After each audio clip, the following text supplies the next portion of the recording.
Olá pessoal, tudo bem? Começando aqui mais um episódio do podcast Nova Aliança. Hoje com um amigo muito especial, um amigo muito querido, pastor Júlio César. E aí, pastor, como é que tá? Tudo bem, meu amigo? Tudo bem? Tudo bem, graças a Deus, pastor Alexandre. É uma alegria participar desse episódio abençoado. Eu tenho certeza que vai ser abençoado, vai abençoar muitas vidas. Que Deus abençoe a todos que estão nos acompanhando. Amém. Júlio, faz uma breve apresentação aí da sua vida, sua história, da sua família, para quem não lhe conhece. Eu sou Júlio César de Oliveira, nascido em Foz do Iguaçu, no Paraná, filho do pastor José de Oliveira, que veio de Governador Valadares para Foz do Iguaçu, na época da construção da Itaipu Nacional. A minha mãe, Lucília Amélia de Oliveira, que veio de Cachoeiro, Itapemirim. Então, eu sou filho de mineiro com capixaba. Deu bom, hein? Deu bom. E eu nasci no ano de 1982, nasci no lar cristão e sempre envolvido com a obra de Deus. Pude trabalhar com os jovens, liderar os jovens. Foi onde Deus me despertou para o ministério, para o chamado, para viver essa vocação maravilhosa que é a vocação evangelística, né, de pregar a palavra do Senhor. Eu lembro que eu comecei a pregar ainda nos cultos de jovens, né, da nossa igreja, e casei com 22 anos, em 2004, com a pastora Osana Arcanjo. Sou pai de 2 filhos, Maria Eduarda com 16 anos e Júlio César Filho com 14 anos. Uma família abençoada que Deus me deu.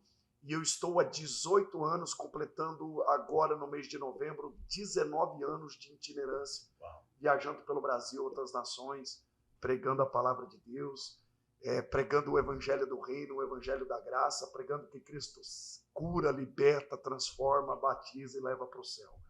Isso é poderoso. Tremendo. Muito antes da internet você já estava na estrada, então, pois né? É. Muito antes de estourar, né? Porque, graças a Deus, Deus te deu uma graça, né, na internet hoje, e eu sei que isso é missional, né? Tem alcançado muitas pessoas a tua mensagem, né? Mas muito antes disso você já estava na estrada, já estava ministrando. Exatamente. Legal. Júlio, você tem ministrado Brasil e Nações, você tem falado a muita gente, a diversas culturas mesmo, porque o Brasil é muito continental, né? E uma das áreas que você tem, que Deus tem usado você de forma tremenda e sobrenatural, é na área onde envolve muito as emoções, né? A alma, né? Para trazer cura. Hoje de manhã eu falava sobre isso, que o problema do nosso espírito está resolvido, o nosso corpo está resolvido, e todo o trabalho é a transformação da nossa alma, né? A pergunta que eu tenho para ti aqui, eu tenho certeza que vai enriquecer e vai responder muitos questionamentos. Quais são os principais sinais de uma pessoa ou de uma alma, não é, entre aspas, aí, sobrecarregada, que você observa nas pessoas, e como a fé ela pode ser um caminho de alívio? Amém. Existem vários sinais de uma alma cansada, né? Perfeito. Uma alma cansada, uma alma estafada, ela perde o sentido de propósito, né? O cansaço mental, que vai gerar o cansaço emocional, ele rouba de nós o senso de propósito. É por isso que eu sempre digo que a maior batalha que nós travamos é na área da mental, né? Tem até um livro da Joyce Meyer, que é um best-seller, que fala sobre o campo da batalha da mente. Porque uma vez a nossa mente afetada, as nossas emoções são afetadas. Paulo, quando escreve a carta aos Colossenses, ele diz que Cristo é a cabeça da igreja. Perfeito. Ele fala sobre termos também a mente de Cristo. Então, a partir do momento que nossa mente está fortalecida, as nossas emoções estão fortalecidas. Perfeito. As nossas emoções desalinhadas revelam uma mente desalinhada. Eu sempre digo que toda mente é um jardim. Todo jardim tem uma serpente disposta a entrar nela. Uau! Então, toda mente, ela é como se o Éden estivesse na nossa mente. E o desafio maior é cuidar desse jardim. E isso cabe a nós, né? E existem um erro muito grande da igreja no Brasil, meu amigo pastor Alexandre, foi negligenciar o campo das emoções. Trabalhamos muito espiritual, trabalhamos muito o aspecto espiritual, demonizamos situações e circunstâncias que não eram demoníacas, né? A própria vocação do psicólogo, da psicanálise, foi por muito tempo banalizado pela igreja brasileira. E hoje eu fico feliz que a igreja se despertou para isso, né? Então, hoje existem muitos pastores que procuraram se especializar nisso, mas também indicam, né, nos próprios gabinetes, para que a pessoa procure um psicólogo, procure uma psicanálise e vá para os psiquiatras, sente com os psiquiatras, procure compartilhar a dor da sua alma, porque nós vemos que hoje as pessoas estão enfrentando uma grande batalha nessa área, né? Cada vez mais nós vemos um distanciamento, pessoas sobrecarregadas, pessoas traumatizadas, pessoas que carregam no âmago da sua alma uma amargura muito grande, que Paulo chamou de raiz da amargura. Perfeito. Nós somos água, né? E o nosso corpo, ele é muito, assim como que eu posso dizer, o nosso corpo, ele 70% do nosso corpo é água. Perfeito. E amargura fala de águas amargas. Mara, né? Ou seja, é exatamente isso. E esse é o cuidado que nós temos que ter. O cuidado com essas águas amargas. O cuidado que nós precisamos ter com as nossas emoções. E a fé é a principal ferramenta. Eu sempre digo, vá no psiquiatra, procure a psicanálise, mas entenda que a fé é o firme fundamento. A fé é a ferramenta que vai te ajudar, que vai ajudar o depressivo a sair daquele lamaçal.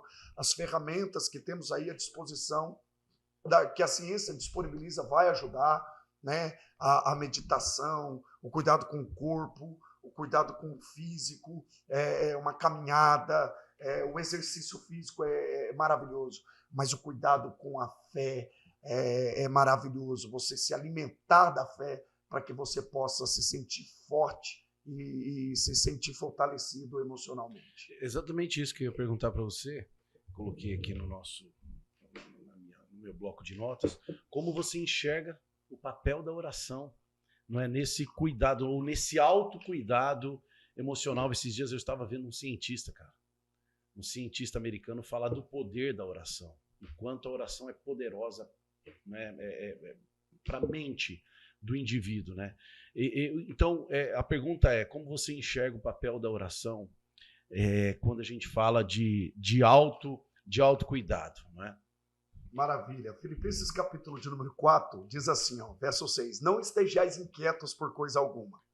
Antes as vossas petições sejam tudo conhecidas diante de Deus pela oração e súplica com ações de graça. Aí vem o 7. E a paz de Deus, que excede todo entendimento, guardará os vossos corações e os vossos pensamentos em Cristo Jesus. Então nós vemos que a oração tem o poder de guardar as nossas emoções e guardar a nossa mente. Então a oração, ela é a meditação, porque a oração envolve meditação. Perfeito. Então nós orarmos, nós meditarmos na palavra, nós temos o nosso tempo no secreto com Deus, na intimidade com Deus. Cada vez que a gente fortalece isso, o nosso espírito é vivificado. As nossas emoções são alinhadas. Eu sempre digo que quando Paulo diz que nós precisamos orar, e ele usa essa expressão de uma oração contínua, né? A oração tem que ser contínua com ações de graça. Ou seja, a oração contínua é como se você se conectasse no Wi-Fi do céu e nunca desligasse. E você ficasse o tempo todo orando. O acesso com Deus, ele é liberado para quem tem intimidade com Deus. A partir do momento que você se conecta no Wi-Fi do céu, você ora em casa, você ora na rua, você ora no trabalho, você ora dentro do carro. É sempre falando com Deus o tempo todo, seja em pensamento, seja verbalmente, seja de uma linguagem não verbal. A comunicação com Deus, ela é vasta, ela tem que ser. Então eu falo com Deus em todo tempo. Agora, por exemplo, antes de vir para cá, eu estava num quarto, eu coloquei um louvor, isso me ajuda muito, me fortalece demais. Coloco um louvor, coloco ali um fundo musical, vou falando com Deus, me arrumando falando com Deus, me preparando para o culto à noite falando com Deus. Isso é maravilhoso, isso nos fortalece, isso renova as nossas forças. A vida devocional, né, Júlio? Cara, a vida devocional muda tudo, né, cara?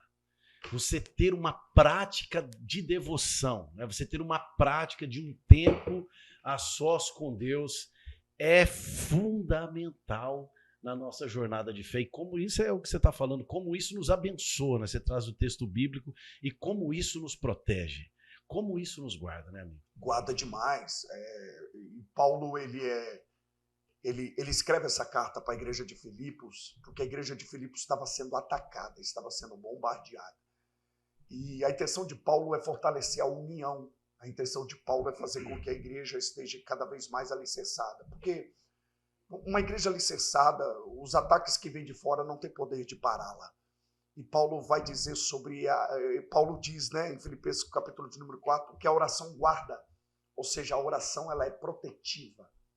A oração ela tem poder de guardar o nosso coração e a nossa mente dos ataques de Satanás. Porque essa mente, ela é alvo, né, a nossa mente ela é alvo dos ataques. Quantas flechas, quantos dardos inflamáveis Satanás lança na nossa mente diariamente. Diariamente. Nós somos bombardeados. A mente do cristão ela é bombardeada por pensamentos malignos. A tentação se dá na mente. Sim. Somos tentados na mente, tentado a desistir, tentado a parar, tentado a fracassar na fé. E Satanás sempre aproveita os nossos momentos de vulnerabilidade. Perfeito. Quanto mais vulnerável você tiver nas suas emoções, quanto mais vulnerável você tiver mentalmente, mais bombardeado você será. E a oração, ela blinda tudo isso. Ela protege. Quando você clama, quando você pede proteção a Deus, quando você grita, porque Paulo diz sobre clamor e súplica. Perfeito. E essas duas expressões, elas falam de um nível de oração, de intercessão, que poucos chegam, que poucos entendem. O clamor, ele é o pedido de socorro. O grito da alma, né? O clamor é o grito da alma, é o pedido de socorro. E a súplica é o desespero da alma.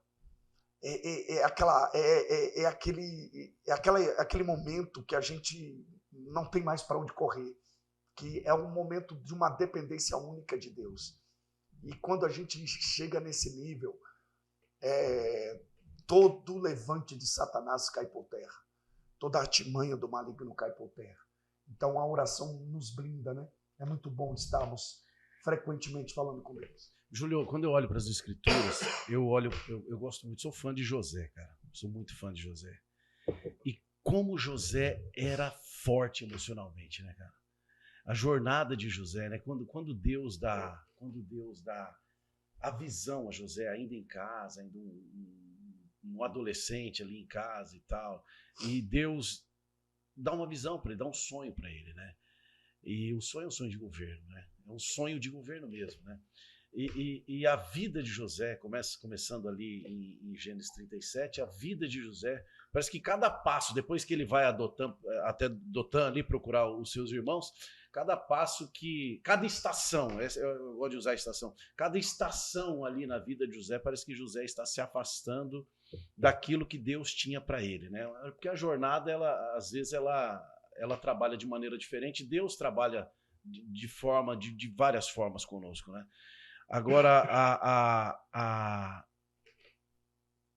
as emoções de José, cara. Como esse homem era forte emocionalmente. E eu sei que isso passa por esse tipo de ponderação que você fez agora, né? Porque José tinha tudo. E ele teve todos os motivos, né? Em cada estação da vida dele, ali no cárcere, na casa de Potifar, na cisterna, de se afastar do projeto que Deus tinha para ele, né? E não, né? Porque era um homem extremamente forte em suas emoções. Eu gosto de José exatamente por isso. Você, né, pastor, usou muito bem essa expressão de estação. O processo que conduz José fortalece ele fisicamente, emocionalmente e espiritualmente. Mas a força mental de José para lidar com as adversidades é absurda, fantástica. Né? Eu gosto assim eu sempre digo que todo gênio, e agora tirando um pouco do campo espiritual, todo gênio, todo homem genial, ele é um homem fortalecido na mente. Nós vemos os grandes atletas. Perfeito. os atletas de alta Perfeito. performance. Perfeito. A gente olha para os atletas de alta performance, nós olhamos para homens que tiveram assim, que galgaram grandes conquistas. Eram homens que sabiam lidar com os momentos de pressão e com os momentos de adversidade. Perfeito. Porque a força mental ela é vista exatamente nesse momento de adversidade. Como que você decide no momento de pressão? Como que você... a gente viu ali, por exemplo, num campo de futebol, a cobrança de pênalti, você vê ali nos momentos decisivos tudo que envolve aquele momento de pressão, onde está tudo contrariando, tudo sendo contrário, mas existe alguém que é frio, que vai ali naquele momento e sabe certo o que fazer e como decidir. Isso para mim é maravilhoso. E trazendo para o campo espiritual, José era exatamente isso. O José sabe exatamente lidar com cada adversidade. A força mental de José, ela é espetacular, a ponto dele se governar. Perfeito. O autogoverno de José é o que me constrange. Porque para que José exerça governo, ele é levado a um processo para aprender a se governar. Para que Moisés se torne um libertador, ele precisa ser liberto. Por que Deus endurece o coração de Faraó? Por que Deus faz Moisés passar por todo aquele processo de negociação com Faraó? Deixa aí meu povo para que celebre uma festa no deserto, era o pedido de Deus. Mas Deus endurece o coração do Faraó para quê? Para libertar Moisés. E Moisés, ele é liberto por quê? Porque para levar pessoas à liberdade, você precisa ser liberto. Só liberta um liberto, né? Só cura um curado. O líder cativo, ele vai gerar um rebanho doente. Uau. Um pai doente vai gerar filhos doentes. Um líder doente, ele gera filhos espirituais doentes, ele gera liderados doentes. Então, eu sempre digo que quando Deus quer libertar uma geração, Deus liberta um homem. Perfeito. Quando Deus quer levantar uma geração, Deus levanta um homem. Então, isso é importante. Por que Deus quer que nós venhamos viver esse autogoverno? Para que nós venhamos gerar pessoas ou curar pessoas. E o que eu amo em José é que ele passa esses processos de adversidade, ele sabe lidar com essas adversidades, mas num momento crucial que ele está diante dos seus irmãos, ele olha para eles, ele tem um anel de Faraó, ele pode acabar com os irmãos, ele pode trucidá-los. Ele tem um anel, ele tem um poder, o anel de Faraó é o poder. E tinha uma razão, né? Tinha tudo para acabar com eles. Né? Ele tem razão, ele tem o poder de decisão para acabar, para aniquilá-los. E ele olha para os irmãos e ele diz, eu sou José. Ele não olha para os irmãos e diz, eu sou Zafenate Paneia, o grande governador do Egito. Eu sou um segundo de Faraó, eu sou José. Ele está dizendo, tudo que me aconteceu não tirou de mim quem eu sou de fato. Não roubou minha essência. Todos os processos que me conduziram até aqui não minaram a minha identidade. Eu sou José. Uau. E isso é poderoso. Isso é maravilhoso. Porque as adversidades, quanto mais fortalecido mentalmente e fortalecido emocionalmente nós somos, a nossa essência é preservada. O Alexandre é preservado, o Júlio César é preservado. Porque, pastor Júlio, pastor Alexandre, isso tem a ver com a nossa vocação. Perfeito. Mas o que fica é quem nós somos quem de somos fato. De fato, verdade. Nossa essência. Verdade. Então José não bateu no peito e usou a nomenclatura do Egito, o anel, status, né, a autoridade. O anel, a autoridade. Não, ele usou quem ele era de fato. Ele diz assim, vocês estão vendo aqui o José que eu sempre fui. Sabe o que eu vejo aí, Júlio? Eu vejo uma mente para governar e um coração para servir. Pronto. Isso é maravilhoso. É forte. Né?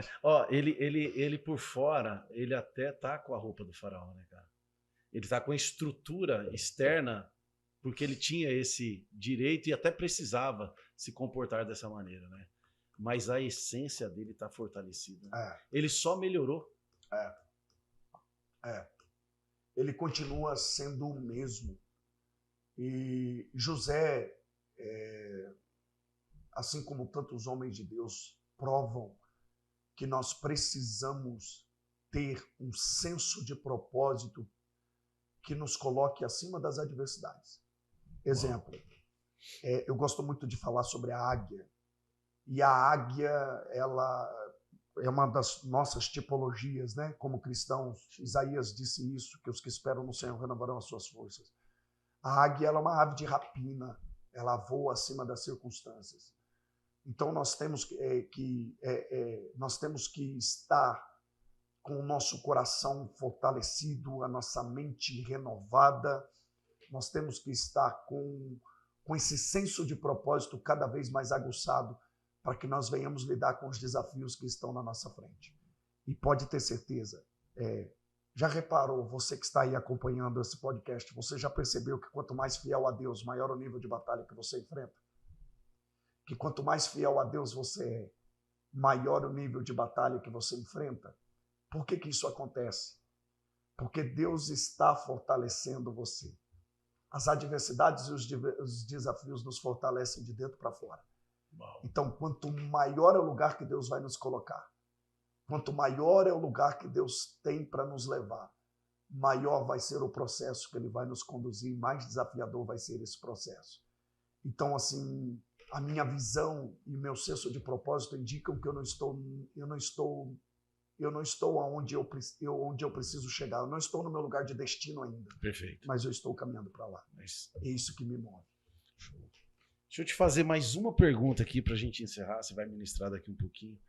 Que passos práticos você daria para alguém que está lutando contra ansiedade, depressão, dentro da sua jornada de fé? Porque você tocou no assunto aqui, antigamente a gente olhava, né, ou via alguém depressivo, alguém fala, pô, eu tô triste, antigamente, aí, não em um passado tão distante, era comum você ouvir, isso é uma frescura, isso é uma bobagem, e a gente sabe que não é assim. Né? Quais passos práticos você daria para uma pessoa que está vivendo uma crise de ansiedade, está preocupada demais ali com o futuro, ou está presa no passado, dentro da sua jornada de fé? Primeiro passo, não se isole. Uau. O isolamento é perigoso. Eu sempre digo que todo animal predador, ele sempre vai atacar o isolado. Né, o isolado. O isolamento é perigoso. A força da ovelha não está nela, está no rebanho. Uau. A ovelha é forte no rebanho. A ovelha sozinha é presa fácil para o predador. Mas quando ela está no rebanho, ela se torna fortalecida, blindada, protegida, porque é o rebanho que protege ela. Não existe cura no isolamento. E sempre quando nós estamos sofrendo ataques emocionais, a tendência é o isolamento.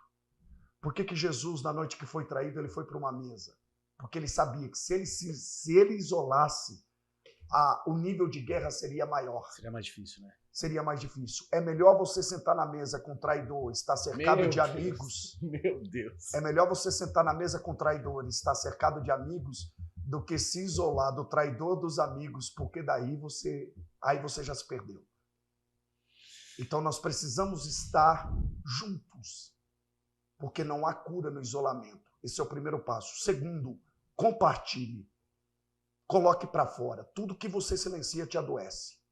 Silencie sobre os seus projetos, mas jamais silencie sobre as suas emoções. Jamais. Isso não quer dizer que você tenha que sair colocando nas redes sociais ou compartilhando com qualquer um.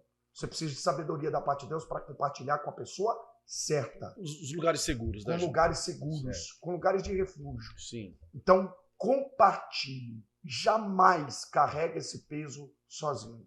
Seja um trauma, seja uma frustração, não importa o tamanho da sua dor. Ainda que seja algo que você se constrange de compartilhar, você precisa colocar para fora. Porque o que nós silenciamos a respeito das nossas emoções nos adoece. Existem pessoas morrendo com câncer, porque guardaram mágoa, guardaram trauma, guardaram rancor. Não liberaram perdão, né? Não liberaram perdão. Então, nós precisamos compartilhar.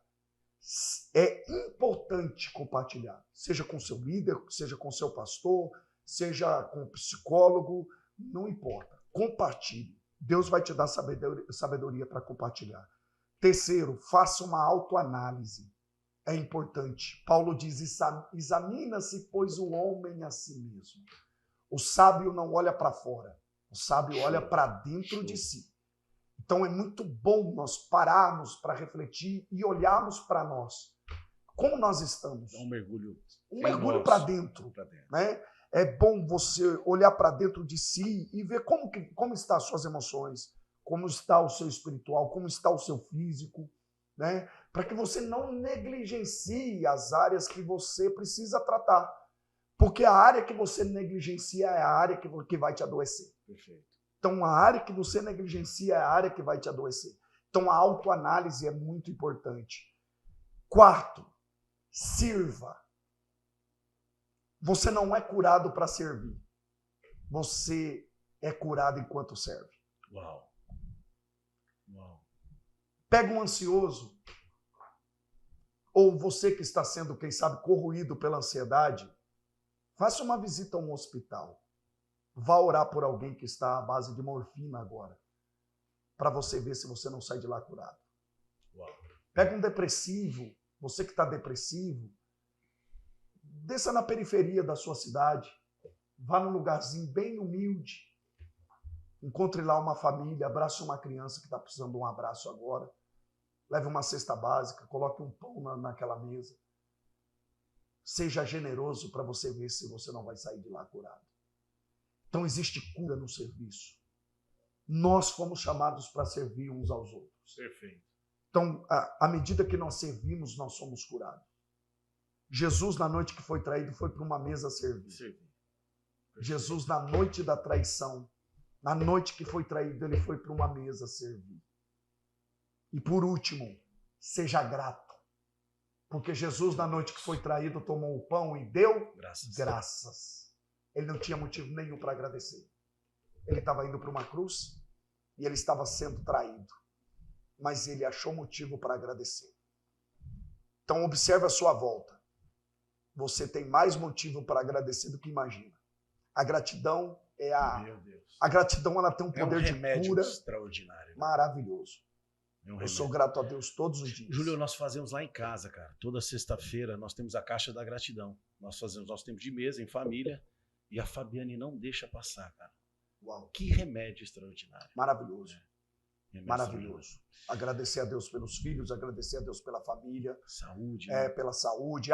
Ninguém me ama. Não, tem sim. Isso é mentira do diabo. Isso é uma seta que ele está colocando na sua mente. Existe alguém que te ama. Você só precisa ser grato por eles. Verdade. Agradecer a Deus pela vida de quem está orando por você. Todos nós somos fruto da oração de alguém. Perfeito.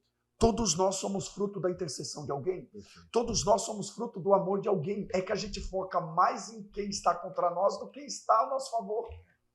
E eu sempre digo, não se perca por um que saiu da mesa. Celebre pelos 11 que ficaram. Claro. Quem ficou é mais importante do que quem saiu. É sempre assim. Então nós temos que agradecer. Jesus olhou para os amigos na mesa e diz assim, eu desejei muito comer convosco essa Páscoa.